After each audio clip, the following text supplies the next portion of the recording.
Hello বন্ধুরা, কেমন আছো সবাই? আমি তোমাদের সবিতা ভাবি। আজকে তোমাদের জন্য আবার একটি নতুন খেলাধুলার গল্প নিয়ে আসলাম।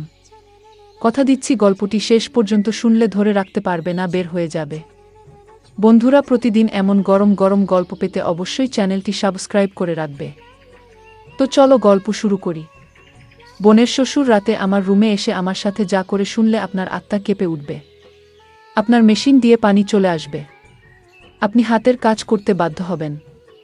তাই গল্পটি মনোযোগ দিয়ে সম্পূর্ণ শুনুন। আমার গর্ভবতী দিদি তার নিজের খেয়াল রাখার জন্য বাচ্চার ডেলিভারির শেষের দিকে আমাকে তার নিজের শ্বশুরবাড়ি ডেকে নিয়েছিল। কিন্তু আমার জামাই বাবু সেই সময় আমার সাথে জোর জবরদস্তি করার চেষ্টা করেছিল। আর আমি ভয় পেয়ে গিয়ে আমার দিদিকে সবকিছু বলে দিয়েছিলাম।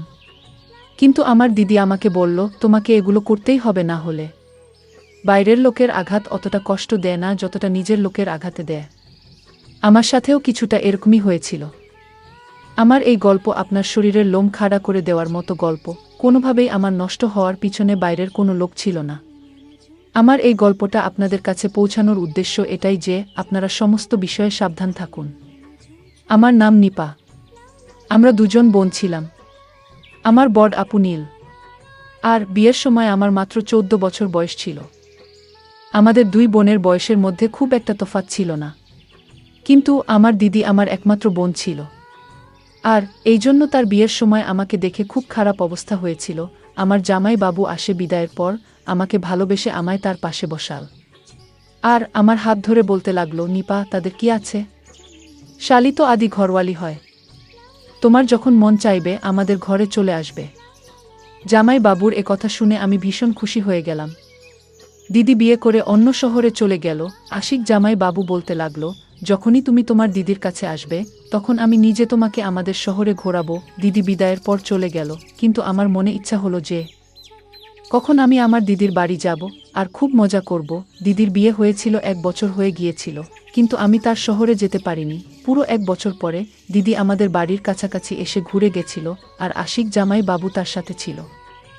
সে খুবই ভালো মানুষ এবং খুব ভালোবাসত আমাকে। যতদিন সে আমাদের বাড়িতে ছিল ততদিন আমার আগে পিছনে ঘুরতে থাকত, আমার খুব খেয়াল রাখত। সে আমার জন্য অনেক কিছু উপহার আনত।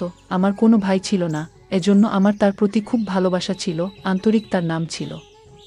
1 সপ্তাহ আমাদের সাথে কাটিয়ে দিদি আবার নিজের শ্বশুর বাড়ি চলে গেল। 1 মাস পরে আবার আপুর ফোন আসলো, কিন্তু দিদি ভীষণ চিন্তায় ছিল আর মাকে বলেছিল যে সে প্রেগন্যান্ট, আর এই অবস্থায় অন্য শহরে গিয়ে থাকতে পারবে না, কেননা তার ভীষণ বমি হচ্ছিল আর ডাক্তার তাকে আরাম করতে বলেছিল। এটা শুনে মা চিন্তায় পড়ে গেল। আমার দিদির মধ্যে তো যেন মনে হতো আমার মায়ের প্রাণ ছিল, এতটাই ভালোবাসত মা আপুকে। মা দিদিকে আমাদের ঘরে এসে যখন থাকতে বলল, তখন দিদি বলল, আশি তাকে একা ছেড়ে থাকতে পারবে না। যদি দিদি এখানে চলে আসতো তাহলে আশিক জামাই বাবু আর তার বাবার অনেক অসুবিধা হতো। আর এমনিতেও এটা তো 12 মাসের ব্যাপার নয়, পুরো 9 মাস বাকি। দিদির এই কথা শুনে মা বলল, তুমি চিন্তা করো না, আমি তাকে তোমার কাছে পাঠিয়ে দিচ্ছি। আর বোন গেলে তোমার মনও ভালো হয়ে যাবে, আর নিপা তোমার বাড়ির কাজকর্মেও তোমাকে সাহায্য করতে পারবে। মায়ের এই কথা শুনে দিদি খুব খুশি হয়ে গেল আর বলল, নিপাকে একা পাঠাতে হবে না, আমি আশিককে বলে দিচ্ছি। আমি তো কবে থেকেই সুযোগের অপেক্ষায় ছিলাম, আর কতবার প্রার্থনা করেছিলাম ওখানে যাওয়ার জন্য।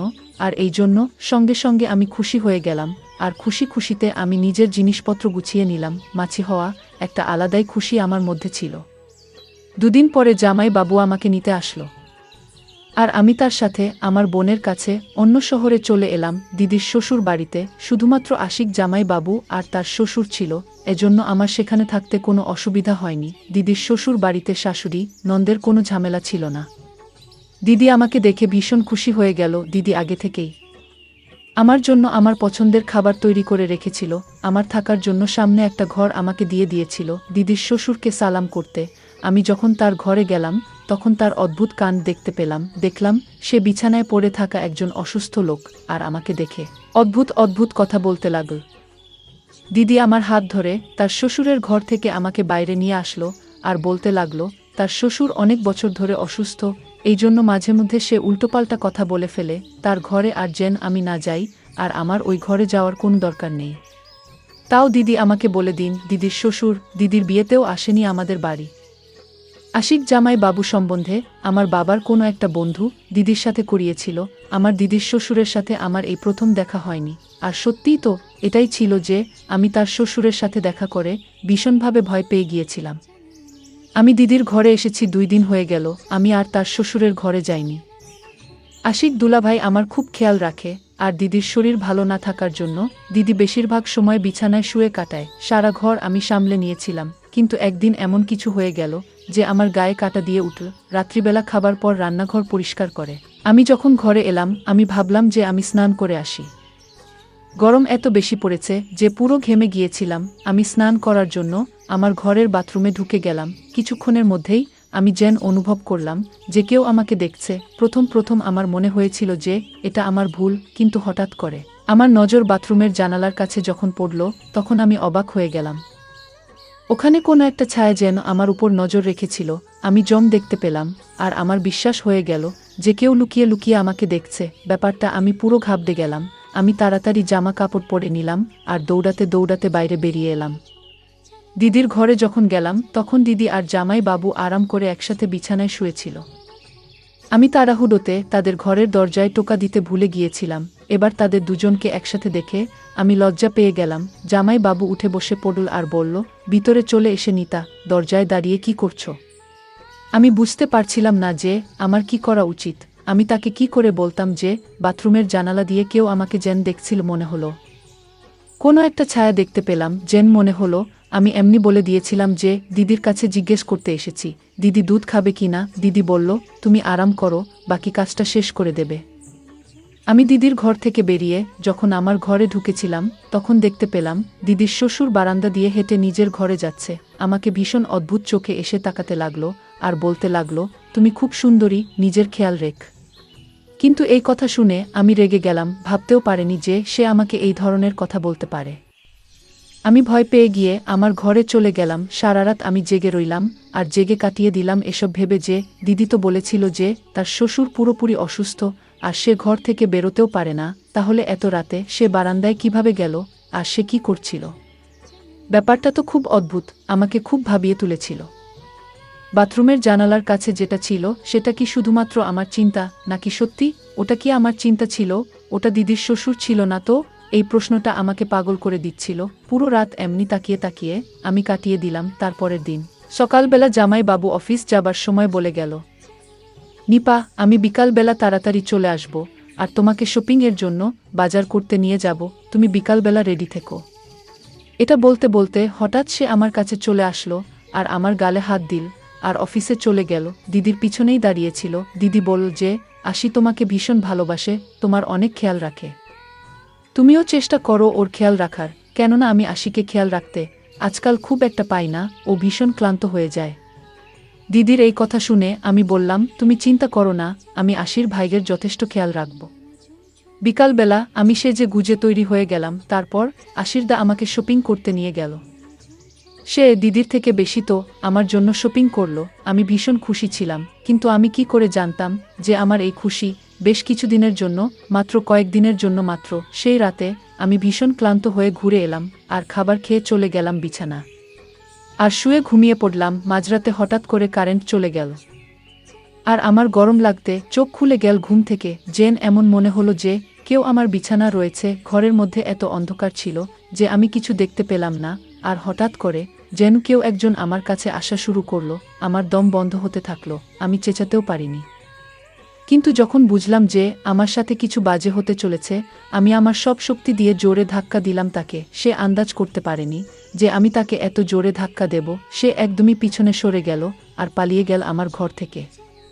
আমি এখনো পর্যন্ত কিছু দেখতে পাচ্ছিলাম না, অন্ধকার অনেক বেশি ছিল। আমি দেয়াল ধরে ধরে দিদির ঘরে গেলাম। আমি গিয়ে দিদিকে যখন ডাকলাম, দিদি আমাকে বলতে লাগল, নিপু, তুমি চিন্তা করো না, আশিক লাইট ঠিক করতে গেছে। মাঝে মধ্যে আমাদের বাড়িতে কারেন্ট চলে যায়, আশিক তাড়াতাড়ি ঠিক করে দেবে। নিজের মোবাইল ফোনের টর্চ চালাল, আমার কাছে তো মোবাইলও ছিল না। আমি দিদির কাছে বসে কাঁদতে লাগলাম। একটু পরেই লাইট চলে এল। দিদি বলতে লাগল, তুমিও পাগল আছো, একটুখানি অন্ধকার দেখে ভয় পেয়ে গেলে? তাহলে আমার কি খেয়াল রাখবে তুমি? দিদির কথা শুনে আমি বললাম, ব্যাপারটা সেরকম নয়, আমার ঘরে কেউ একজন ছিল। আমার কথা শুনে দিদি জোরে জোরে হাসতে লাগল।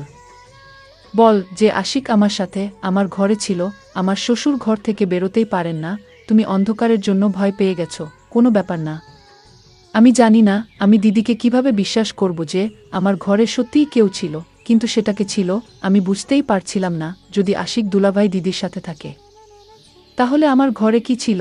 প্রথমে বাথরুমের জানালার কাছে কেউ একজন নজর রেখেছিল, আর এবার ঘরের মধ্যে কেউ একজন ছিল মনে হলো। আমি ভয় পেয়ে গেলাম। আমার মাথার মধ্যে থেকেই খালি দিদির শ্বশুরের খেয়াল আসছিল। লাইট ঠিক করে আশির দাদা ঘরে আসল আর আমাকে দেখে বলল, নীল, আমি তোমাকে প্রথমেই বলেছিলাম যে অন্ধকারেও ঘাবড়ে যাবে, তুমি ওর কাছে চলে যাও। দিদি জামাই বাবুকে বলতে লাগলো, খুব অন্ধকার ছিল, আমি যদি পড়ে যেতাম, আমি কি করে জানুক যে ও এত ভয় পেয়ে যাবে। আমি দুজনকে বললাম, তোমরা আমাকে নিয়ে চিন্তা করো না, আমি ঠিক আছি, আর এবার আমি আমার ঘরে গিয়ে ঘুমিয়ে পড়ব। আমি দিদিকে বেশি চিন্তা করতে দিতে চাইনি, কেননা মা বলেছিল যে ডাক্তার দিদিকে টেনশন নিতে বারণ করেছে। আমি ভয় পেতে পেতে নিজের ঘরে এলাম আর দরজা ভিতর থেকে লক করে বিছানায় শুয়ে পড়লাম। ঘুম তো আমার আসছিল না কিছুতেই। আমি ভাবছিলাম যে কোনো না কোনো বাহানা করে ঘরে চলে যাই। পুরোটাই আমার মিথ্যা সন্দেহ ছিল না, এই ব্যাপারটা আমার পুরো বিশ্বাস ছিল।